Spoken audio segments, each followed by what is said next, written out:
¿Cuál es el futuro que deseamos? ¿A dónde podemos llegar con el crecimiento de la inteligencia artificial, la influencia de los sistemas B y los crecientes cambios sociales? Reflexiones sobre los futuros posibles y probables. Cada lunes y miércoles a las 11 horas en Exploradores de Futuros. Con Bárbara Ferrer, en divoxradio.com. Bueno, y vamos a continuar con esta entrevista de Rodrigo Toro. Rodrigo, hubo un estudio de la Comisión Nacional de Productividad, creo que se llamaba, que decía que en Chile en realidad no hay problemas con las tecnologías y con el acceso, tú bien mencionabas antes, pero que nos cuesta utilizar la información para tomar decisiones y para mejorar la gestión. Esa podría ser una de las debilidades del país. En las soluciones que ustedes han generado, por ejemplo, si nos puedes contar, dado que vamos a hablar así como en concreto, qué se hace, cómo se actúa, cómo se mejora la gestión, cómo cambia la productividad con todas estas tecnologías. Ujú. Bueno, efectivamente nos ha tocado ver eso, ¿ah? Hay una riqueza de datos por explotar brutal todavía dentro de todas las grandes operaciones. Ya estamos hablando que todo el tema de historización de todas las variables que hay en una planta debe haber empezado en los 90. O sea, hay más de 20 años de, de información con todas las estacionalidades eh, y que todavía no están como aplicadas en la gestión del día a día. Una de las cosas interesantes que hicimos el año pasado, bueno, fue como medio que un cierre de este mega ciclo de sequía que hubo, de unos 10 años de super sequía. Esperemos que este año no siga, pero bueno, para allá va la cosa de la sequía. Uno de nuestros clientes estuvo súper amenazado desde el punto de vista de la disponibilidad de agua que tenía. Entonces empezamos a ver cómo podíamos apoyarlo con estas cosas y cómo podían ellos apoyarse efectivamente de la tecnología que ya tenían disponible. Y generamos toda una serie de modelos predictivos de demanda de agua y unas reglas de reconfiguración de los sistemas de control automático para pasarse a un modo de bajo consumo de agua. Tal como yo en cualquier equipo electrónico de mi casa ahora tengo distintos modos eco y todo ese tipo de cosas. eh, en un principio pensamos pues, que le vamos a dejar este modo eco agua, eco energía o super productividad, se lo vamos a dejar al operador y que él tome la decisión, ¿ya? Y nos pasó que el operador normalmente lo dejaba en el modo sport, como si fuera un auto, o sea, en el que más benzina gastaba porque iba a andar más rápido, por ejemplo. Y finalmente decidimos tratar de automatizar un poco más esto y que pasara automáticamente para ahorrar lo más de agua posible, porque estaba súper amenazada la producción con eso.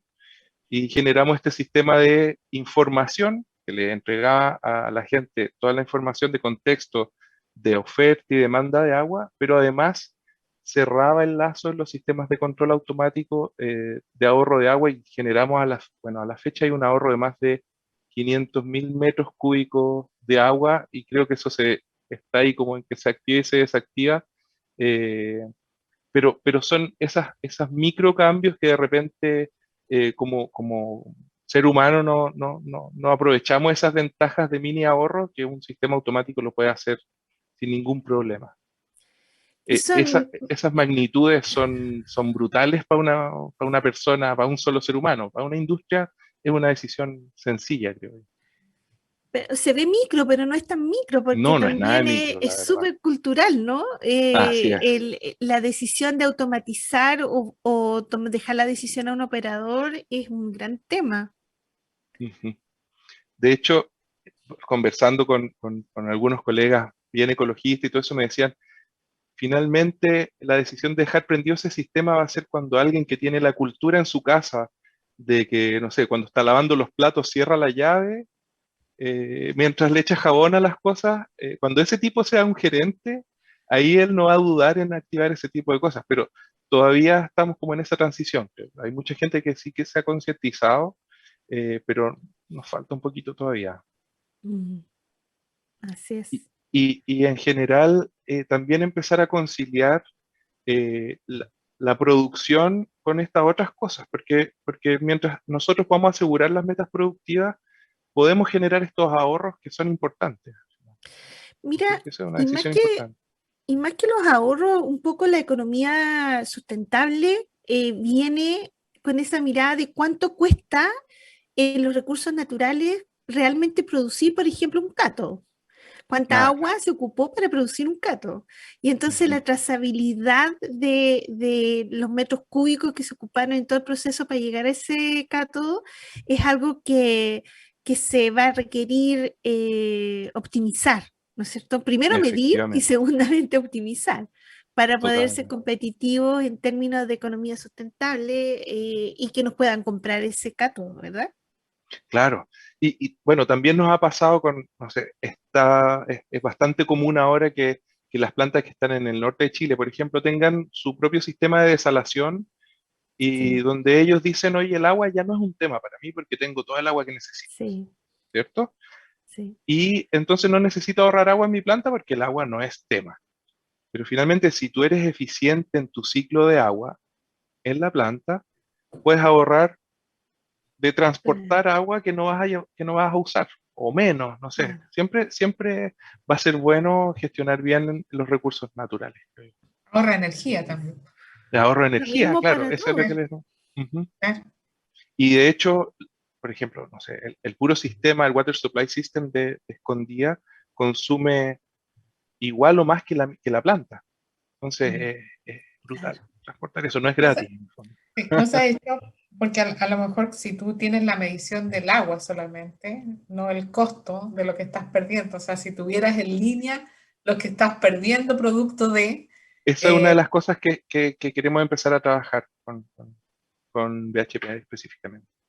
claro, hacer visible lo que significa en pérdida, obviamente te lleva a preocuparte un poquitito más de las eficiencias, porque Mm. yo creo que en términos de costo, en términos de lo que significa los problemas de la minería, o sea, cada vez leyes más bajas, o sea, los costos te Exacto. van subiendo y por lo tanto los ahorros bueno, tienen que venir de otros lugares. Así es. Las Efectivamente, hay que mismas ser más reglas de eficiente, negocio ya sí o parece que sí. no sirven. Claro. No. Ajá. Y bueno, hay unas cosas bien interesantes que está haciendo Codelco y BHP que tienen sus propias Digital Factories. La gracia que tiene esta Digital Factory es que ponen hipótesis interesantes y tienen misiones o algún objetivo. Por ejemplo, en BHP tienen unas misiones que se dedican a optimización de energía, otra que se dedica a, no sé, mantener el uptime de las plantas y así. ¿Ya?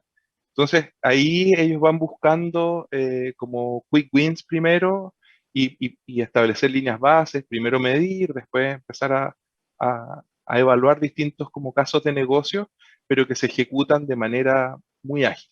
O sea, se hace Mm. una hipótesis, se prueba, si es sí, si da bien, seguimos, si no, pivoteamos a otra cosa y bien encachado ese tipo de cuestiones que están haciendo, desarrollando su propio software y todo. Y estamos pasando de tal vez la mirada desde la sala de control y un poco más a una gestión más integrada y viendo el negocio de manera más sistémica. Qué tan lejos, o sea, qué tanto hemos avanzado, hasta dónde se puede llegar con la infraestructura de datos? Porque igual necesitamos tener toda Sí, una ha capacidad de habido, datos. ha habido muchísimo avance en eso. De hecho, bueno, nosotros en nuestra oficina tuvimos 3 años operando a la planta Ministro Ales de Codelco a control remoto. O sea, la sala de control estaba en el Bosque Norte 500 en Santiago y la planta en Chuquicamata, bueno, entre Chuquicamata y Calama en el fondo. Ese tipo de cosas ya son un hecho. El teniente también tiene su centro integrado de operaciones, Anglo American también, BHP también, opera desde Santiago, eh, La Escondida, por ejemplo, y pronto Spence. Ahora, claro, el desafío es empezar a derribar esos hilos. Uno Mm, es tener a las personas cerca y entender que mis acciones le van a repercutir al viejito que está al lado, ahora que ya no está a kilómetros. mm, Y otra es también empezar a ayudar y tener una visión más global del negocio y de la línea de producción. mm. Una de las cosas que hemos trabajado últimamente y que estamos productivizando, usando herramientas de analítica avanzada, poder, en base a los datos, definirle a las plantas la forma en la que operan. Entonces, por ejemplo, tienen un modo donde el mineral es muy duro, tienen un montón de problemas para cumplir con el plan de producción. En otras, tal vez el mineral es muy blando y les cuesta recuperar agua. Entonces, normalmente lo que pasa es que es bastante reactivo. O sea, se dan cuenta una vez que "Oh, ya no estamos recuperando agua, debemos estar en este modo". Entonces, hemos estado usando herramientas de clustering donde le ayudamos a definir y a detectar estos modos. Entonces, con eso ya podemos evitar de sorprendernos y empezar de verdad a generar estas interacciones donde podamos tal vez alterar un poco la línea de producción y decirle al viejito, oye, estoy en el modo tírame un poco de mineral más duro porque está muy blando, no sé. O empezar a entender ya más bien lo que nos está pasando, no operar a ciegas. ¿Cómo pasamos de lo que estás hablando, que es agregarle un poco más de inteligencia, al concepto de minería 4.0? A ver si nos puedes explicar un poco de qué se trata, porque a veces como que todo se mete en la misma bolsa, pero son cosas distintas. Sí, yo creo que, bueno, minería 4.0 en general, está toda la línea del Internet de las cosas, que es que, no sé, pues mi bomba tenga toda su información disponible. Eso es algo que en la industria en general ya lleva un buen rato, ¿ah? Pero creo que lo que se ha revolucionado bastante es la disponibilidad de la información a todo nivel. O sea, ahora, por ejemplo, un gerente tiene la información en su teléfono de manera súper oportuna, y puede tomar decisiones ya no tan en estilo forense, sino que puede cambiar la jugada a medida que va pasando. Bueno, una es todo este tema de como el Internet de las cosas. Ahora, también hay una revolución bien importante en los modelos de cómo los servicios se están ejecutando. Antes lo habitual era que, no sé, soy una compañía minera, compro todo mi software, compro todo mi hardware, lo tengo instalado en mi data center y hago todo ahí, o en mi planta, ¿ya? Ahora todas las compañías se están moviendo a un esquema mucho más de servicio también, donde eh, ya las inversiones no son eh, no se trabaja tanto con inversión, sino que se trabaja mucho más con un capital operativo, ¿no? Y el proveedor empieza a tomar la responsabilidad de mantener la disponibilidad, las versiones y que todo siga funcionando, porque una de las cosas que todos pensábamos al principio es que el software, si yo lo instalaba y no lo tocaba, iba a funcionar para siempre. Pero en verdad, todos los software de optimización, todos los sistemas informáticos necesitan de una mantención y mejoramiento continuo, porque tal como una bomba se desgasta, eh, cada vez que yo hago algo en un sistema, también hay que reconfigurar muchas cosas. Entonces, yo creo que esa es una de las revoluciones. Hay un poco de reticencia todavía, creo yo. Y bueno, se está trabajando harto en eso. De repente hay un poco de desconfianza. La gente dice, oye, pero ¿cómo ellos van a tener mis datos en su nube? Pero finalmente hace muchos años que nuestras cuentas de correo con información ultra confidencial están quién sabe dónde. Así que, bueno, es como un tema cultural también. Buenísimo. Oye, se nos ha pasado volando el tiempo. Estamos casi, Pame, no sé si tienes alguna última pregunta para Rodrigo. No, súper interesante los ejemplos que mostrabas y quizá el tema más complejo va a ser también la integración, porque al final todo es monitoreable y todo va a ser llevado a un sistema y entonces la complejidad administrar todos esos sensores Claro, yo lo puede veo ser gigante. muchísimo. Ujú. Mm, Sí, de hecho bueno, una de las cosas que hemos trabajado harto es cómo presentar la información para efectivamente poder tomar decisiones y no mm, marearse con toda la cantidad de cosas, cómo rankeamos. De repente las soluciones, lo que nos pasaba es que nosotros desde el punto de vista de científico de datos o controlista decíamos, oye, esto está andando mal, pero tal vez está andando mal, pero no significa mucha plata para el negocio. pero hay algo que tal vez están dando más o menos, pero significa mucha plata. Entonces, tal vez a un gerente le interesa rankear por costo, Claro. a un mecánico le interesa rankear por criticidad mecánica, en fin. Entonces, configurar la información para poder efectivamente no marearse con la cantidad de cosas que hay. Así es. Ujú. La eficiencia que es multifactorial, porque también temas de seguridad, por ejemplo, que son Uf, relevantes, ¿no? No bueno, sabemos. tenemos una iniciativa muy bonita que se llama Connected Worker, que es el activo más preciado para la empresa de su gente, y la idea es tenerlo, incluso hemos trabajado con algunos sindicatos y todo eso, tener los signos vitales en faenas complicadas, como de mucha altura, de las personas que van a hacer una inspección o algo así, tenerlos monitoreados en el sistema de control incluso. O sea, si se cae, me levanta una alerta, si se cae, me detiene la planta. En fin, ese tipo de cosas son una realidad ya que está pasando en faenas complejas como Coyahuasi, cosas así.